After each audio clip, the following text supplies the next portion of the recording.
Eh bien, bonjour tout le monde, bienvenue sur la chaîne de la Dark Red Security. Alors aujourd'hui, on va parler d'un sujet pour clôturer ce qu'on doit savoir sur les vaisseaux. On va parler des vaisseaux subcapitaux et capitaux. On va parler de cette catégorie de vaisseaux qui a en fait deux catégories, voire même peut-être trois, à savoir, on ne sait pas trop au final. Alors, les subcapitaux et les capitaux, c'est les plus gros vaisseaux que l'on pourra avoir dans Star Citizen, même à la release, après la release. Voilà, ça sera la taille maximale des vaisseaux au niveau de leurs équipements et de leurs dimensions. Parce que il n'y a pas que la dimension qui fait qu'un vaisseau est de taille capitale ou subcapitale, il y a aussi ses composants. Pour certains, ça joue énormément. Comme par exemple le Polaris, qui est pas très grand. Il est plus petit qu'un Idris, il est relativement fin. Il est à peine un peu plus grand que les tailles larges. Voilà, si on le compare avec un Karak ou un Perseus, il est un peu plus long de plusieurs, allez, peut-être une centaine de mètres, grand maximum. Mais d'aspect, il n'a pas l'air gigantesque.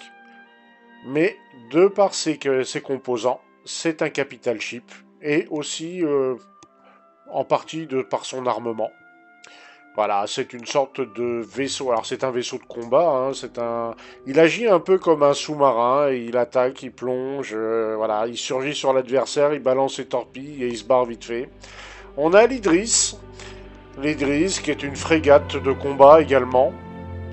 Voilà, c'est des vaisseaux, pour l'instant, que je vous présente, axés sur le combat, la logistique. Voilà, c'est leur caractéristique première, des vaisseaux très puissants, pouvant embarquer pour certains des chasseurs. Vous avez aussi, comme le Pionnier, des vaisseaux de farm, des vaisseaux qui servent à, par exemple, construire des avant-postes sur les planètes ou sur les lunes. Vous avez des vaisseaux capitaux qui servent également à transporter du matériel, comme les Hul-E. Le Hul-D, j'ai un doute. Je me rappelle plus si le Hul-D est un vaisseau de taille capitale. Il faudrait que je regarde dans ses composants pour voir. Vous avez d'autres vaisseaux. Le Crucible sera peut-être un vaisseau de taille capitale, vaisseau de réparation. Il y a tout un tas de vaisseaux comme ça. Et ils sont bien souvent spécialisés dans un domaine, mais pas forcément tous. Certains auront plus de polyvalence que les autres. Là, on voit par exemple l'intérieur d'un Idris, hein, donc on peut mettre plusieurs chasseurs et autres vaisseaux à l'intérieur. C'est un vaisseau qui s'est très bien vendu à une époque auprès des joueurs parce que on peut justement mettre des chasseurs à l'intérieur. Voilà, et d'ailleurs dans Squadron 42, une partie de l'aventure se passera dans un Idris. On a eu par exemple le Squadron 42, Hell the Line, où on voit le décollage d'un Gladius, voilà, qui se passe dans un Idris. Et voilà, quand on regarde l'intérieur, ça rappelle étrangement ce qu'on a vu à la CitizenCon de 1953. Vous avez le Javelin, un destroyer lourd, surarmé. C'est le plus gros vaisseau qu'on pourra acheter dans le jeu. Euh, il nécessitera beaucoup d'équipage. Il faudra être au moins une trentaine, rien que pour le faire tourner au minimum. Je crois que c'est maximum 80 dedans.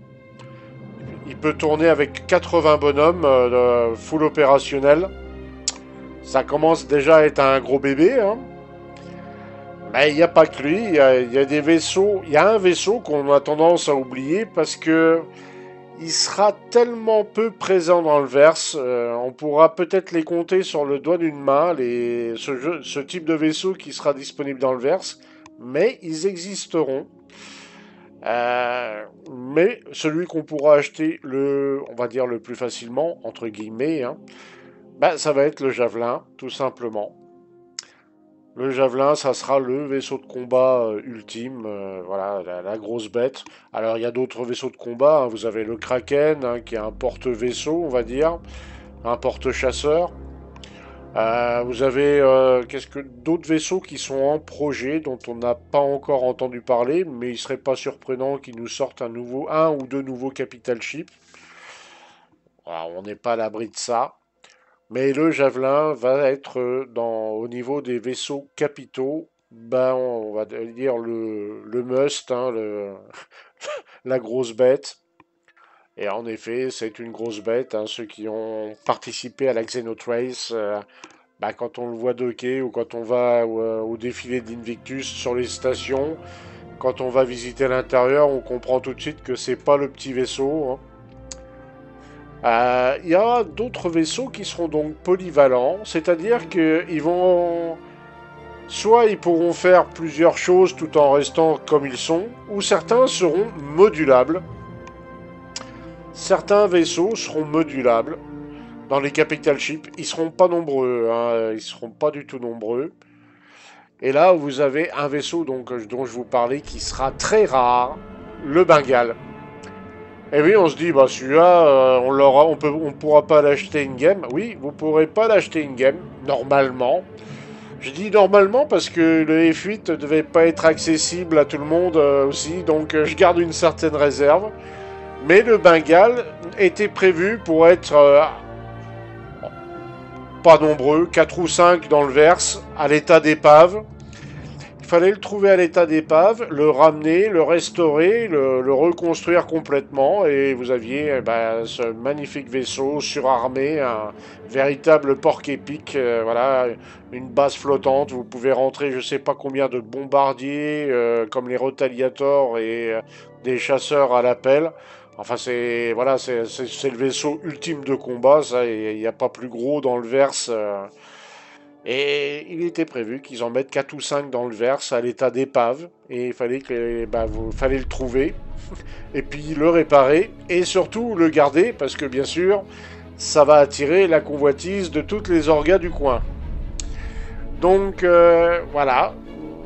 Oui, le Bengale devrait être visible in-game. Alors ensuite, bon, le Javelin, ça sera celui qu'on verra le plus souvent. Qu'est-ce qu'il y a encore après, il y a tout un tas de vaisseaux de taille capitale, donc le Pioneer, les Hulls, donc le Hull E sera certainement un capital ship. Alors celui-là, le Rétribution, il y a peu de chances qu'on le voit in-game. On le verra peut-être dans Squadron 42, premier chapitre. Peut-être un chapitre plus tard. Il y a peu de chances qu'on le voit dans Star Citizen. Il n'est pas prévu pour être présent dans Star Citizen, à moins que la technologie permette de le sortir dans le jeu. Mais là, on est quand même sur un vaisseau qui fait 4 fois la longueur du Bengale. Je vous laisse imaginer le nombre de joueurs qu'il faut pour le faire tourner. Déjà qu'un Bengale, à mon avis, ça va être faramineux, l'équipage dedans. Il faudra certainement être plus d'une centaine. Mais alors celui-là, je crois qu'on n'est pas loin du millier, hein. Si on doit faire fonctionner tout ce qu'il y a dans ce vaisseau, c'est la bête de combat ultime de l'Empire humain. Donc je vous laisse deviner, hein. Mais normalement, on le verra pas. Mais ce qui est possible, c'est qu'on croise, qu'ils nous sortent de nouveaux concepts, de nouveaux vaisseaux capitaux. Soit de petite taille, donc les subcapitaux, comme de la taille d'un 890 ou d'un Polaris, ou même d'un Idris. L'Idris, la frégate, est un vaisseau subcapital, mais il est possible qu'on croise des vaisseaux plus gros que le Javelin. Ça, si AIJ peut se réserver le droit de modifier ses plans. Donc, voilà. Et puis donc il y a des vaisseaux qui seront modulables comme l'Endeavor, le Misk Endeavor. Alors là on voit à l'époque, au début quand il était en concept, vaisseau très intéressant qui lui n'est pas vraiment axé sur le combat. On est plutôt axé sur le farm, le craft et bien d'autres activités. Le médical aussi, il avait à l'époque il était prévu pour être avec un module médical. Il peut se séparer de son corps principal, et puis voilà, un peu façon Nostromo dans le premier Alien. Voilà, voilà, on voit tout un peu toutes les modules qui étaient prévus. On peut même rentrer des vaisseaux à l'intérieur avec un hangar. Voilà, à l'époque c'était un cutlass. Bah, il va falloir qu'ils revoient un peu le concept parce que c'est des concepts qui datent. Voilà, hôpital, voilà, et même fermier. Voilà, vous pouvez même avoir une ferme à l'intérieur, tout un tas de trucs. L'Endeavour, c'est un vaisseau qui sera certainement apparu le dernier dans le verse, car très compliqué à créer. Ça va nécessiter des ressources pour les développeurs, mais phénoménales. Et donc ils vont bien galérer pour le produire, celui-là, hein, je pense. Enfin voilà, vous avez un aperçu de ce que sont les vaisseaux capitaux. Et donc on voit qu'il y en a pour différents goûts, hein. C'est des vaisseaux qui seront intéressants à tester. Par contre, ils vont bien sûr nécessiter énormément d'équipage. Voilà, il faudra plusieurs dizaines de joueurs pour les faire tourner. Mais voilà, ce que sont les subcapitaux et les capitaux, des vaisseaux intéressants, mais qui vont coûter hyper cher à l'entretien, à la réparation, en assurance. Ils vont coûter cher, voilà, c'est énorme le prix que ça va coûter. Mais ils pourront, pour les farmers, être rentables, et pour les combattants, être hors de prix. Je vous souhaite à tous une bonne journée, une bonne soirée, et on se dit à très bientôt dans le verse. À ciao ciao tout le monde!